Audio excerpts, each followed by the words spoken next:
Welcome to the MicroLife Café. I'm your host, Sarah from MicroLife Fertilizers. We're talking all things organic horticulture and beyond, so pull up a chair and pour up a cup with us. On today's podcast, we're talking about all things spring lawn care, from the mistakes made early in the season to what's really happening in the soil beneath your grass. We're joined by Jason, who's the co-owner of Healthy Soil Organics. He will break down why soil biology matters, how to build a simple and repeatable lawn care routine, and how strong spring practices can set your lawn up to handle summer heat, drought, and long-term maintenance with less stress. Hi, Jason. Thank you so much for coming in today. Healthy Soil Organics, which is actually located right next to the MicroLife office, positions itself as an education-first soil health company. What does that mean, and why does that matter for our homeowners? Thanks for having me, Sarah. So we're an education-first soil health company. We don't just sell fertilizer. We teach people how the soil works, and we really try to teach people what's going on in their lawn so that their lawn care becomes simpler and less reactive. When you really understand what's happening below the surface, you can stop chasing quick fixes and focus on long-term solutions. And in the end, that's really going to be the keys to success in my experience. So before we get too much into talking about products or applications, how should homeowners think about spring lawn care differently than they've been taught? Oh, that's just a great question. So spring isn't about forcing growth. It's about waking your soil back up. So as we come into spring, the temperature of the soil rises above 55 degrees Fahrenheit or so. And when that happens, we shift from a dormant state into an awake state in the soil below the plants. We need to shift from cosmetic thinking to biological thinking. Spring is about activating soil. So we want to focus on roots and soil microbes first. And that's going to give us a long-term trajectory over just some short-term green up. In the end, that's really going to help pay off later down the line. I completely agree. And everybody who tunes into this podcast should know just how much love and respect we have for those soil microbes. That's right. So a lot of people think spring lawn care is mostly about greening things up fast. You just were talking about the beauty segment of lawn care. But what important soil processes are actually happening beneath our feet during this time that people should pay more attention to? So in spring, the real work is happening in the top few inches of the soil, not above the ground yet. So we still don't have a full light cycle developed. The sun is still setting early. Our soil temperatures, again, are rising above that 55 degrees.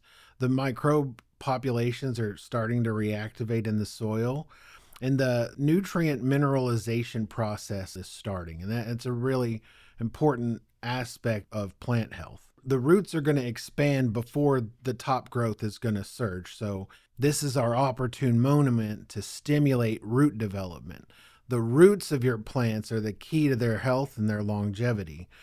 Our fungal networks are starting to rebuild after winter. The fungal networks are really key in the uptake of those nutrients into the plants. And so we really just need to focus on stimulating that microbiome in spring so that all the systems are firing. And there are things we teach to really help people achieve that goal and understand that goal again, so they can be more proactive and less reactive. Why is soil biology especially critical during this transition period compared to other periods of the year? Spring sets the biological tone for the whole growing season. The root mass is really established right now. The better we can establish the roots, the more health and longevity we're going to be able to deliver to the plant. Not to mention the amount of nutrition we can feed into a plant improves with that root development. Another thing is soil aggregation improves water retention. The more we focus on improving the aggregation, or like the soil microbes process of refining the soil into a more spongy, loamy material at the root zone of the plant, we're going to be able to really give the plants and the grass the best chance at dealing with summer stress later down the line. Mm-hmm. So really we're looking to set the stage for a long-term success this year. So spring is our building period. Mm-hmm. When we build, we have great weather. It's not too hot. Generally, we get good rain. Mother Nature is providing everything the plants really need to thrive in our area from about the end of February through April and maybe into May. It starts to get hot around there. So like this is really our little pocket of time where we want to manage this transition smartly so that we get those long-term benefits down the line. Yes, and everybody listening, please remember to work with Mother Nature's clock, not our own personal clocks that we think things should be. I think it's so important we listen to the soil and our little microbe friends, and that's how you're going to have really healthy, successful plants and not things that are artificially grown. So what does a simple, repeatable soil care system look like in a practical terms for a homeowner, would you say? This is a great question, and I spend a lot of my time teaching this. We need to think in terms of systems, not products. We really need to understand the different options we have available, the tools at our disposal to achieve our goals with our plants and our lawns. The first basis of it all is starting with a good seasonal granular foundation. So we need to really make sure that the resources the soil is going to need are available. And fertilization is a really, really interesting subject because organic soil, organic fertilizers are not feeding the plants. They're feeding the soil. And there's a big difference between organic fertilization and chemical fertilization. So whereas I would never recommend we add a lot of chemical fertilizer to the soil in the spring because it's going to push top growth, not root development, I will say we really want to focus on providing the soil with what it needs. And that is the basis of organic fertilization. So a good basis of a good soil conditioner that adds carbon, humic acids, fulvic acids, micronutrients, minerals, organic matter that the microbiome can wake up and have to feed on is a really good foundation to start with. And then as the season progresses and we warm up further and a month goes by on that, what we'll see is the microbial populations will bloom and you'll get a surge of microbiological activity from that. But plants don't operate in a surge manner. Plants thrive on consistency.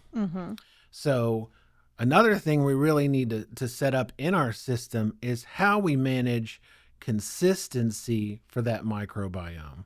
You know, we want granulars are a fantastic foundation and they're the tried and true method. But there are other inputs such as liquid organic products in the market that really can help stimulate the microbiome throughout the season. And that consistency is really a key thing most people don't think about. So a good way to think about it is that big spikes, they create stress in your plants. Consistency will build resilience.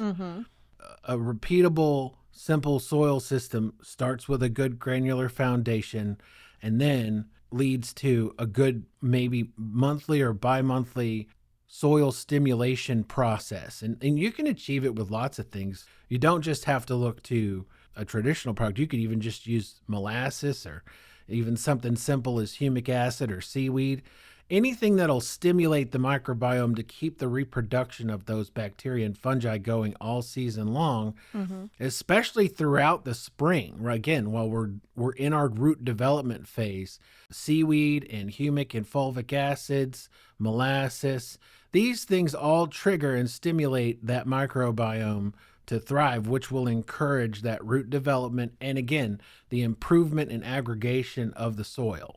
I think that's such a great answer. And I think that's further proof just how similar humans and plants are, which we love to talk about here, obviously, and you're talking about the microbiome. We humans also have our own microbiome. So once we start to look at nature as a living, breathing organism, we can really do some incredible stuff.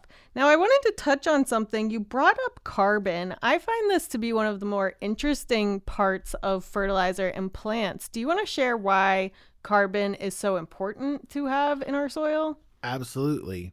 Carbon is the building block of all living things. Bacteria and fungi absolutely need it. That it is the home on which the surface that they live and reproduce.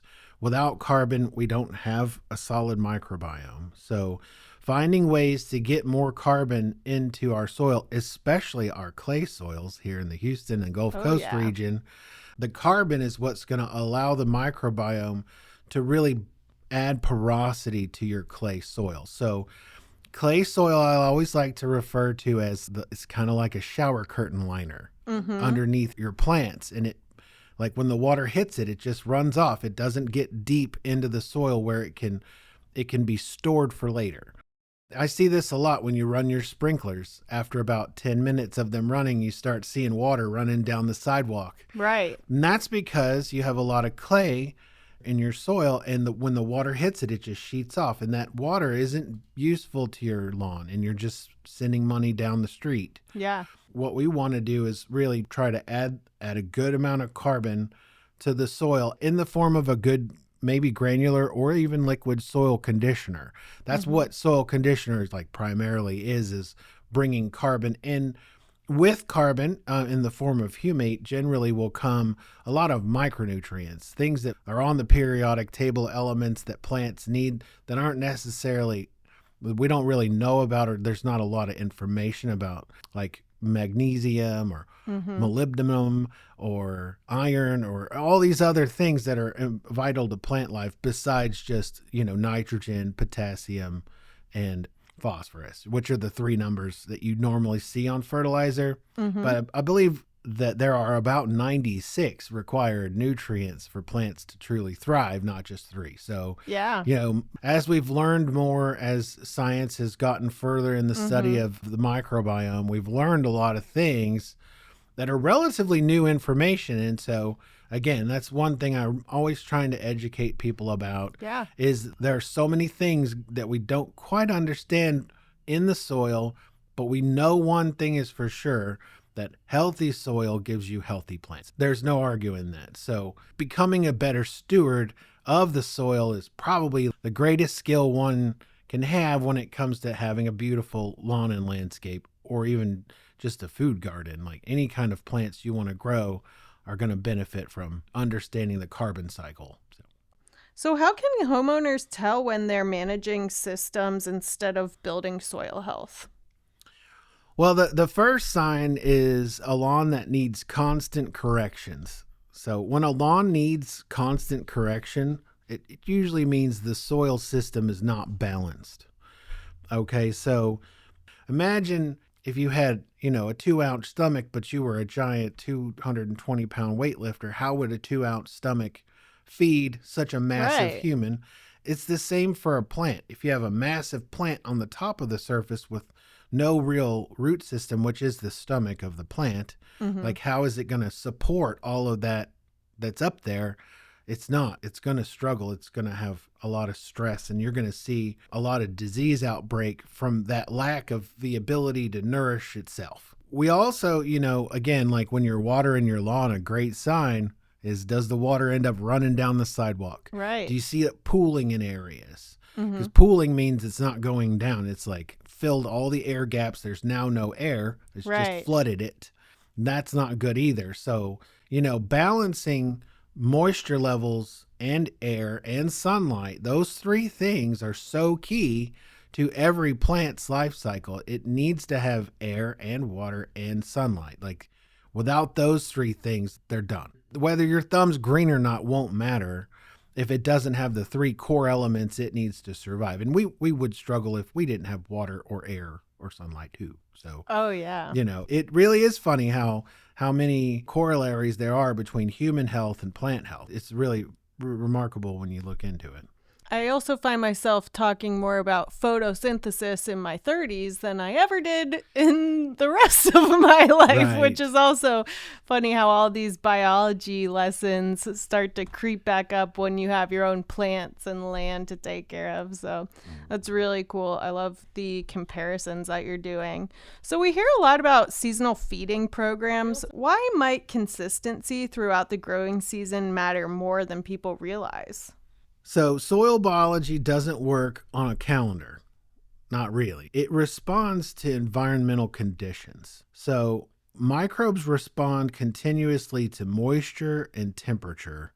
Long gaps between stimulation and nourishment can lead to biological slowdowns. Again, you don't want to have a surge feeding strategy where you put a ton of stuff out once and then forget it forever. That just doesn't provide the long-term balance to the system that we're looking for. Smaller and more consistent inputs can really help maintain the momentum. So our real goal is that consistency is going to keep the system active instead of trying to you just feed it twice a year and hope for the best, right? We really want to make sure it doesn't have to restart over and over.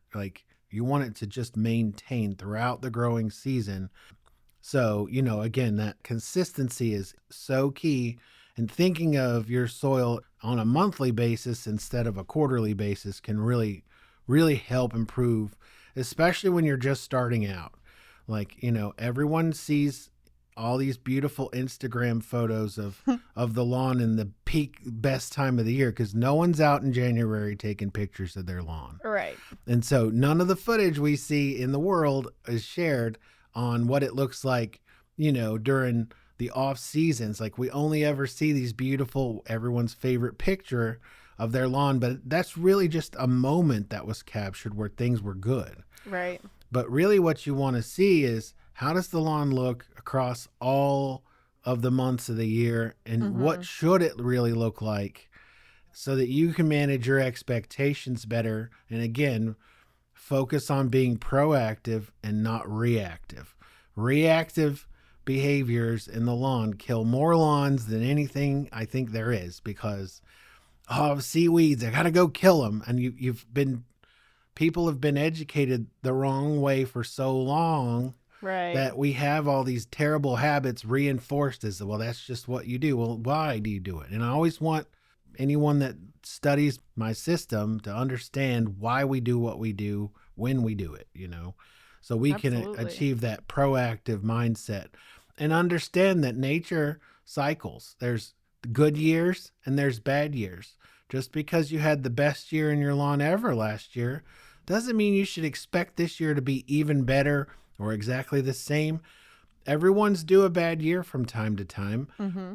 And when I say a bad year, again, bad is our own definition Right. of what a bad year is. If there's a ton of clover in your lawn and that it's all in bloom in the spring, well, the bees would say it's a really good year because the pollinators have food. Right. And they need it. And that's just it's a necessity for them to be able to pollinate all of the beautiful flowers we want to see in the lawn. So managing, our knowledge and expectations about what a lawn's going to look like throughout the year is really important. And one great thing you can do to educate yourself about your own lawn is to take pictures. I try to get everyone to understand there is a good way to take pictures of your lawn. And I want everyone to maybe try this. I want you to go to your lawn when the sun is going to be at your back. And I want you to take pictures of your lawn with the sun behind you around the same time of day, 2 weeks apart throughout the spring season. I want you to go out there to the same spot at the same time of day with similar light on a sunny day and take a picture of your lawn. And then I want you to compare. I want you to look at the progression of what's happening in your lawn as time marches on. And I mean, if you can do it all the way through the winter, you'll learn so much about what's really going on out there without taking too much time or effort. And just that observation can really teach you so much. A lot of science is observation. So anyone can do that. You don't need to read a billion books. You could just go and observe and learn what you can learn from what your eyes tell you.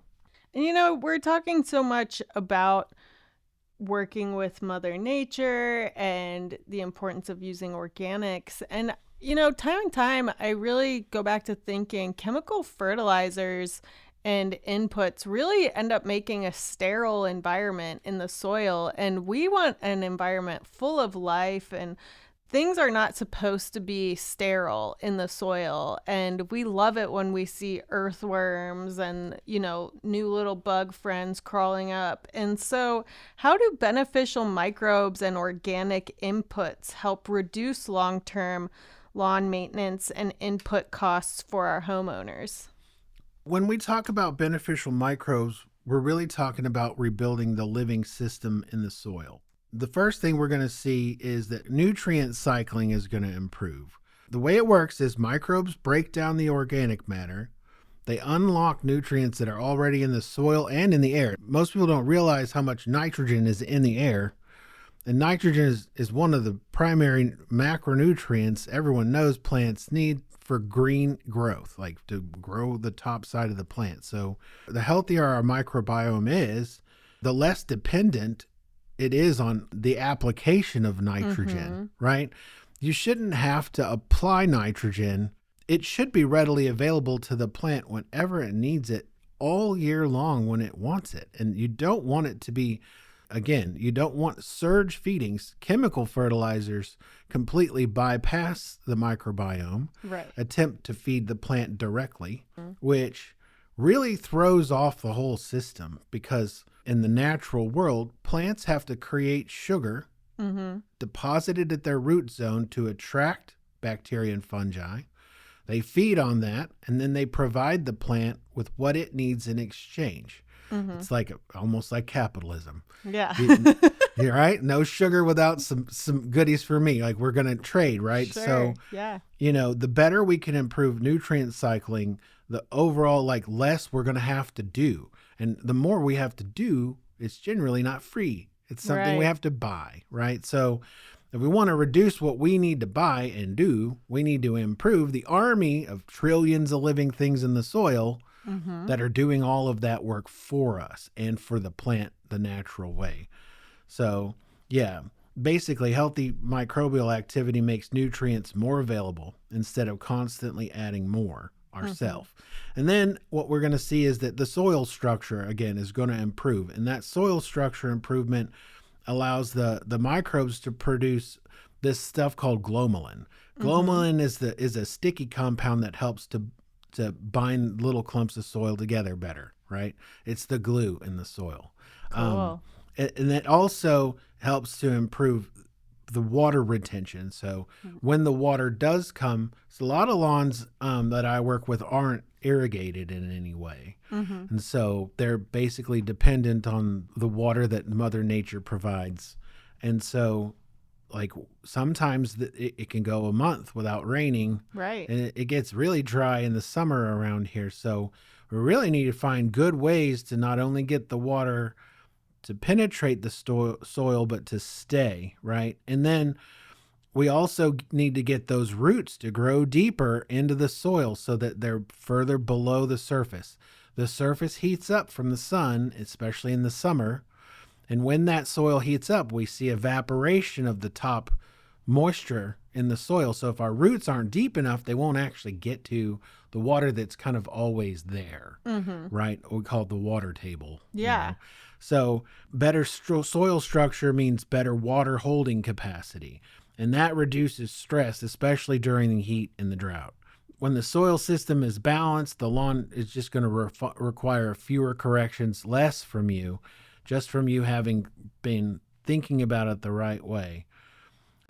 That is so helpful. And you've given us so many easy tips to remember throughout this growing season and getting ready for a really successful, healthy, organic spring. And so if you could have a homeowner focus on only one or two habits to make a dramatic improvement in their lawn, what would you recommend and why? The first habit that I teach everyone is to learn to feed your soil, not your grass. Feed your soil Your soil feeds your grass, your plants, your shrubs, your flowers. The soil is the key. So if you can start with just focusing on your soil health, understanding your microbiome, understanding that fungicides kill the microbiome, pesticides kill the microbiome, herbicides kill the microbiome, chemical fertilizers with high salt indexes kill the microbiome. So once I've educated people, I always ask them, are you focused on life or death? Right? And what do you want to pay for with your money? Do you want to pay for life or do you want to pay for death? And you're going to get a mixed bag. Even doesn't matter which one you pick, but in general, if you choose life, you're going to end up with much more success in the long run. The second one is to just be consistent. Try not to be a person who just goes out every March, throws something down, and then comes back in September and wonders what happened. Okay, like you need to be engaged with your lawn. Hopefully, you're putting all this money and time into it. I'm hoping that you're out enjoying it on a routine basis. Even in the summer here in Houston, it's terribly hot, but in the evenings, it's kind of nice. Or early in the morning, even especially if you take your coffee, go out and get some fresh air. It helps the circadian rhythm to get fresh sunlight first thing in the morning. But those would be the two. Just feed the soil and then be consistent. A calm, consistent program will beat aggressive correction every time. I completely agree. Excellent advice. And you guys are always working on new things next door at Healthy Soil Organics. What are some new programs or things you've been rolling out for your customers lately? We've been promoting our lawn program for over 6 years in the Houston, nationwide really, but mostly our customers are here in the Houston area. And that was built on a good, solid, organic granular feeding, like spring, summer, and fall. We bundle a soil conditioner and an organic fertilizer together that's custom designed for each season of the year. So we're giving the soil and the plants what they need when they need it most to provide that microbiological diversity we really want. But again, like I've been talking about today, something I've really been working on is how to get that consistency into the program. Mm-hmm. And so my business partner, Emil, and I worked with a custom sprayer company to develop a hose and sprayer that you can attach to any quart of MicroLife, hook it up to your hose and go. And you can just ready to spray any quart of MicroLife you want to put down. It dilutes at 80-1, which is a perfect ratio for MicroLife liquids. You're not watering your wedding. You're just trying to get them damp. It's very concentrated. That's the great thing about MicroLife liquids. So we've launched Liquid Lawn Monthly for this year. You get a quart of MicroLife Biomatrix and you get a quart of MicroLife Liquid AF. And so the reason we chose those two is they're the two liquids MicroLife makes that has biological inoculants in them. And so every time you spray them, you're re-stimulating that microbiome. We're not so much worried about the inputs as we are the stimulation of the system. So basically it takes about 5 minutes to spray 4,000 square feet. I did it all last year. Wow, that's an incredible time saver, guys. Yeah. You hook it up to the hose, you spray. It takes about 5 minutes. You're just walking around the lawn. I always start at the furthest spot away from my tap with my hose. I stretch it out. We wet down the lawn, everything. And that's the great thing about this program is it's for all plants, all soils, containers, vegetable gardens, landscape beds, the lawn, trees, shrubs, anything you've got. You wet the whole plant top to bottom with Biomatrix and Liquid AF. You do it. We have it on a subscription. If you subscribe, you get the sprayer for free. I do sell the sprayer a la carte. You can buy it for $19.99 on the website. But Liquid Lawn Monthly, when you subscribe, you save 20% for subscribing. So, you're getting good value and you're also getting a very easy solution. And for anyone who lives outside of Houston who wants a full MicroLife program, all the beneficial organisms, all the benefits of humic and fulvic acid and seaweed and molasses and all the great things that MicroLife puts into their products, you're going to get it from Liquid Lawn Monthly, and you don't need granular if you're spraying monthly. So as long as you spray monthly, you'll get, I did it all year. I didn't do any granular. I tried to make sure that this was going to work well. I had a tremendous year. I had a really good dormant season where My lawn really survived deep into winter this year. I Mm-hmm. had good green color where my neighbors didn't quite have as good a color. And again, that routine, consistent stimulation, it wins. It's the premium solution, I have to say. Like it's easy to do. You don't have to deal with a spreader. You don't have to deal with heavy bags and heavy expensive shipping costs. Liquid Lawn Monthly ships free. And so it's a great program. I'm really excited. We're just launching it now. And we look forward to seeing how it does in all the lawns we touch. So We're looking forward to that too. Jason, thank you so much. You've been incredible today. I've learned plenty. I know our listeners have definitely learned plenty as well. Can you share with everyone where they can find you online?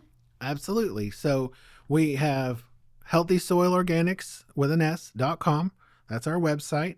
If you go there, you can join our newsletter. I send out weekly blogs. My blogs are very easy reads, usually 5 minutes or less, with some good little nugget of information that's easy to take in. I try not to be salesy with my blogs. They're really meant to be informational.